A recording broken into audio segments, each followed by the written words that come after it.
പൗരന്മാരുടെ സുരക്ഷ ഉറപ്പാക്കാൻ ഇന്ത്യ ഏതറ്റം വരെ പോകുമെന്നും ലോകത്തിന് സന്ദേശം നൽകിക്കൊണ്ട് രാജ്യത്തെ സായുധ സേന തങ്ങളുടെ അതുല്യമായ ധീരതയാണ് ഓപ്പറേഷൻ സിന്ദൂർ വഴി തെളിയിച്ചതെന്ന് പ്രതിരോധ മന്ത്രി രാജ്നാഥ് സിംഗ് പറഞ്ഞിരിക്കുകയാണ്.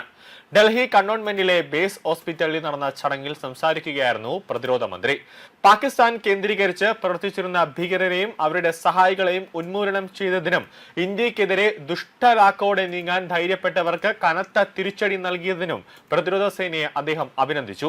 നമ്മുടെ സ്ത്രീകളുടെ സിന്ദൂരം സംരക്ഷിക്കുന്നതിനോടൊപ്പം പൗരന്മാരുടെ സുരക്ഷ ഉറപ്പാക്കാൻ ഇന്ത്യ ഏതറ്റം വരെ പോകുമെന്നും ലോകത്തിന് സന്ദേശം നൽകിയ നമ്മുടെ പ്രതിരോധ സേനയുടെ അതുല്യമായ ധീരതയാണ് ഓപ്പറേഷൻ സിന്ദൂർ തെളിയിച്ചത്. ഇവിടെയുള്ള ബേസ് ഹോസ്പിറ്റലിൽ നടന്ന സിന്ദൂർ മഹാരക്തദാന യാത്ര എന്ന രക്തദാന ക്യാമ്പിൽ രാജ്നാഥ് സിംഗ് പറഞ്ഞു. സായുധ സേനയോടുള്ള ഐക്യദാർഢ്യവും നിസ്വാർത്ഥ സേവനത്തിനുള്ള സന്നദ്ധതയും പ്രകടിപ്പിച്ചുകൊണ്ട് മഹാരാഷ്ട്രയിൽ നിന്നുള്ള ഏകദേശം 1000 ഗുസ്തിക്കാരും കായിക താരങ്ങളും ഈ ക്യാമ്പിൽ രക്തദാനത്തിനായി പങ്കെടുത്തതായി പ്രതിരോധ മന്ത്രാലയം അറിയിച്ചിട്ടുണ്ട്. രക്തദാതാക്കളോട് നന്ദി രേഖപ്പെടുത്തിയ കേന്ദ്രമന്ത്രി ഇന്ന് ശേഖരിച്ച രക്തം ഭാവിയിൽ സഹായം ആവശ്യമുള്ള സൈനികർക്കും അവരുടെ കുടുംബാംഗങ്ങൾക്കും ഒരു വിശ്വസനീയമായ കരുതൽ ശേഖരമായി ഉപകരിക്കുമെന്ന് പ്രത്യാശ പ്രകടിപ്പിക്കുന്നുണ്ട്. ശാസ്ത്ര വൈദ്യശാസ്ത്ര രംഗങ്ങളിൽ വലിയ പുരോഗതി കൈവരിച്ചിട്ടും മനുഷ്യരക്തത്തിന് കൃത്രിമമായ പകരക്കാരെ ഇതുവരെ കണ്ടെത്താനായിട്ടില്ലെന്ന് ചൂണ്ടിക്കാട്ടിയ അദ്ദേഹം രക്തദാനത്തെ ജീവദാൻ എന്നാണ് വിശേഷിപ്പിച്ചത്. മനുഷ്യ ശരീരത്തിന് മാത്രമേ രക്തം ഉൽപ്പാദിപ്പിക്കാനും ഒരാളിൽ നിന്ന് മറ്റൊരാളിലേക്ക് അത് നൽകാനും കഴിയൂ എന്നതിനാൽ രക്തദാനം ഏറ്റവും ഉദാത്തമായ ജീവകാരുണ്യ പ്രവർത്തനങ്ങളിലൊന്നായി തുടരുന്നുവെന്നാണ് സിംഗ് പറഞ്ഞത്. രക്തദാതാക്കളും രക്ത സ്വീകരിക്കുന്നവരും അവരുടെ രീതിയിൽ രാജ്യസേവനം നടത്തുകയാണെന്ന് ഊന്നി പറഞ്ഞ അദ്ദേഹം രക്തദാനത്തെ ഒരു സംസ്കാരമാക്കി മാറ്റാൻ ജനങ്ങളോട്, പ്രത്യേകിച്ച് യുവാക്കളോട് ആഹ്വാനം ചെയ്തു.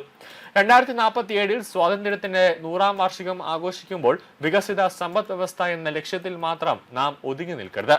മറിച്ച് ജനങ്ങൾ ആരോഗ്യവാന്മാരും സംരക്ഷിതരുമായ, ഒപ്പം അത്യാവശ്യ ഘട്ടങ്ങളിൽ രക്തം പോലുള്ള വിലപ്പെട്ട വിഭവങ്ങൾ എളുപ്പത്തിൽ ലഭ്യമാക്കുന്ന കരുണയുള്ള ഒരു സമൂഹത്തെ കൂടി നാം വിഭാവനം ചെയ്യണമെന്നാണ് സിംഗ് പറഞ്ഞത്.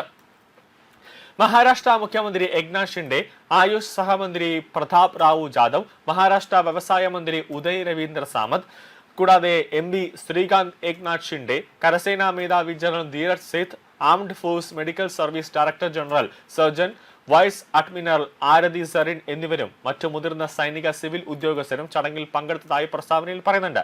സൈനിക ആശുപത്രികൾ പതിവ് ചികിത്സാ ആവശ്യങ്ങൾക്കൊപ്പം തന്നെ സൈനിക ദൗത്യങ്ങൾ, അതോടൊപ്പം തന്നെ അപകടങ്ങൾ, അടിയന്തര സാഹചര്യങ്ങൾ എന്നിവയുമായി ബന്ധപ്പെട്ട ചികിത്സകളും കൈകാര്യം ചെയ്യുന്നതിനാൽ AFMSനെ സംബന്ധിച്ചിടത്തോളം മതിയായ രക്തശേഖരം നിലനിർത്തുന്നത് അതീവ പ്രാധാന്യമർഹിക്കുന്നു.